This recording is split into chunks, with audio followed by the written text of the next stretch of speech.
Buenos días, profesor. El día de hoy quiero compartir mi protocolo de investigación que ya he elaborado previamente en el sexto semestre de la licenciatura en educación primaria, en el quinto, perdón, cuyo título es La construcción de ambientes resilientes en el salón de clases a través de la práctica de la tolerancia. Proyecto o protocolo de investigación es basado como si fuese a realizar un informe de prácticas. Bien. Voy a pasar a la siguiente diapositiva. Bien, como introducción me gustaría comentar y platicar un poco sobre cómo es que la vida misma llega a colocarte bajo situaciones sumamente complicadas, no solo en la vida cotidiana, sino también en la vida escolar. Llega a colocarte en situaciones difíciles de afrontar, con pocos recursos o con pocas personas que te pueden dar un sustento o un apoyo. Pero la capacidad del ser humano para desarrollarse y superarse en este sentido es muy amplia. Esta capacidad que tiene el ser humano de afrontar escenarios complejos y con recursos escasos, de desarrollarse en estas situaciones, es llamado resiliencia, ¿vale? Bien, a través de mis prácticas profesionales me di cuenta que muchos de los alumnos que estudiaban en el salón de clases no les gustaba estar ahí en general, pero en situaciones, bueno, en muchas de las ocasiones era porque situaciones familiares, personales o médicas les impedían estar ahí gratamente, ya que faltaban bastante a la escuela y por eso mismo no entendían nada, o no sé, algún problema de salud que tenían, se les complicaba asistir cotidianamente a la escuela. Es ahí donde puedo diferenciar algunos alumnos que también iban a la escuela y situaciones más escolares eran las que no les permitían estar gratamente ahí.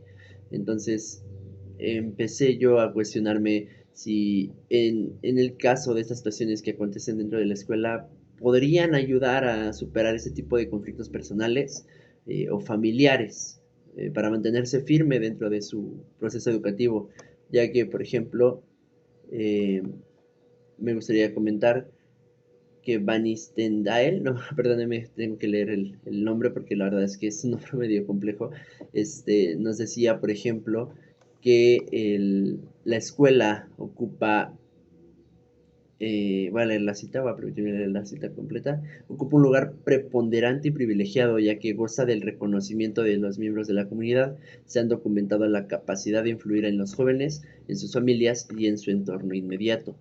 Entonces, con esta situación en mente, cómo afrontar la situación. Si la escuela tiene un alto impacto en la vida social y familiar y personal en el alumno, ¿cómo es que va a ser entonces la escuela capaz de apoyar este tipo de problemas del estudiante?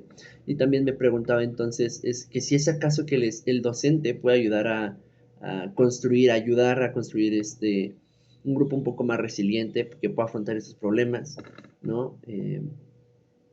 Y también me preguntaba, bueno, entonces, si el docente fuese capaz o no de ayudar, ¿qué tan resiliente también es el docente? ¿Qué habilidades debe tener un docente resiliente, ¿no? Y si esto es posible transmitírselo a los alumnos. Bien, eh, Uriarte también nos comenta que la escuela tiene un alto grado de autonomía en la educación en los menores, pero está muy determinada por su ubicación, la procedencia familiar y social de los alumnos, que afectan incluso a sus diferencias individuales de aptitudes, motivaciones, expectativas, etc. Es por esto mismo que digo que si la escuela tiene un alto impacto en los alumnos, ¿cómo es posible que no se pueda apoyar a que estos mismos compañeros o bueno, estos mismos estudiantes puedan superarse tanto dentro de la escuela, que es lo principal o lo que como docente eh, es fundamental o esencial o la principal preocupación, que puedan superarse escolarmente, pues bueno, si estas habilidades para desarrollarse escolarmente pueden apoyar a superar estos procesos de complejidades en la vida personal del alumno, pues ¿por qué no practicarlas, no? Este, bueno, pasa a la siguiente eh, diapositiva. Y entonces al ver estas situaciones escolares, estos conflictos como el bullying, por ejemplo, ¿no? Docentes que llegan a ser mm, a lo mejor un poco más opresores, ¿no? O tradicionalistas en ese sentido, ¿no? ¿Cómo es que el alumno podría superar esto? ¿Cómo es que el alumno podría soportar estar medio día con un docente que para nada le cae bien, le agrada, él es grato, o igual con sus compañeros? Y es ahí donde entra pues esta práctica de la tolerancia, ¿no? ¿Cómo se va a poder ser resiliente si tampoco se construye en el alumno la práctica de la tolerancia, ¿no? Y no solo en el alumno, ¿cómo va a ser posible construirla si el docente tampoco la practica con sus alumnos, si tan solo ya lo ve parado y ya le está regañando, ¿no? Eh, o, o sus compañeros no son tolerantes con el alumno. Bien, eh, me coloqué una cita que, por ejemplo, me agrada mucho. Eh, espérame, entonces la perdí. Ya. Por ejemplo, la UNESCO nos decía que en su forma más simple y básica, la tolerancia consiste en reconocer a los demás el derecho a que se respete su persona y su identidad. Y asimismo, dijo que la UNESCO nos menciona que la tolerancia no es un fin, sino un medio. Es la calidad esencial misma de las relaciones sociales que permite destacar la violencia y la coerción. Sin tolerancia, la paz no es posible. Con tolerancia es posible hacer realidad numerosas posibilidades humanas y sociales, y en particular la evolución de la cultura de paz. Y es por estas mismas razones que centro este, mi investigación bajo la pregunta de cómo construir ambientes de aprendizaje resilientes en el salón de clases mediante la práctica de la tolerancia. Y bueno, me paso a la siguiente diapositiva. Eh, el enfoque principal de, mi, de implementar estrategias, primero de investigar estrategias, luego de aplicar estrategias, es fomentar la práctica de la resiliencia como una herramienta clave, principalmente para mejorar las interacciones entre alumnos y docentes y sobre todo emocionales en los estudiantes. Y por otro lado, también analizar la construcción de un ambiente tolerante que contribuya en el desarrollo de habilidades resilientes y así fortalecer la capacidad de enfrentar desafíos de manera positiva, tanto propios como en compañerismo, ya que recordemos que la práctica de la tolerancia no es con una sola persona o dos, sino incluye un ámbito más amplio. Bien, pasa a la siguiente diapositiva. Y entonces yo investigué, bueno, y entonces, ¿qué tanto se tiene esto investigado? Porque si bien existen muchas investigaciones escolares y tal, ¿qué tanto se tiene investigado? ¿Qué es la resiliencia? ¿Cómo se ha aplicado en la escuela? Y bueno, para empezar, he de comentar que la UNESCO en 1995 ya proclamaba en el año internacional de la tolerancia, ¿no? Destacando el papel esencial en la resolución de conflictos y el fortalecimiento de comunidades inclusivas y resilientes. Posteriormente, pues nos podemos acercar a la Ley General de Educación, ¿no? Y los programas de estudios, y principalmente la nueva escuela mexicana, la que vemos, la que estamos practicando y ejerciendo tanto como estudiantes como docentes, en los programas de convivencia escolar, donde se prioriza el desarrollo socioemocional como una competencia esencial para la formación integral de los estudiantes. Y esto viene marcado, como lo mencioné, en la Ley General de Educación desde el 2019. Y esto pues es esencial. Entonces ya no solo se tiene que trabajar la práctica de los valores, sino también de la parte socioemocional. Es así como pasó al programa de estudios como convivencia escolar, como la convivencia escolar de paz. Estos programas que la escuela fomenta para promover la cultura de paz dentro de las escuelas y fuera de ellas.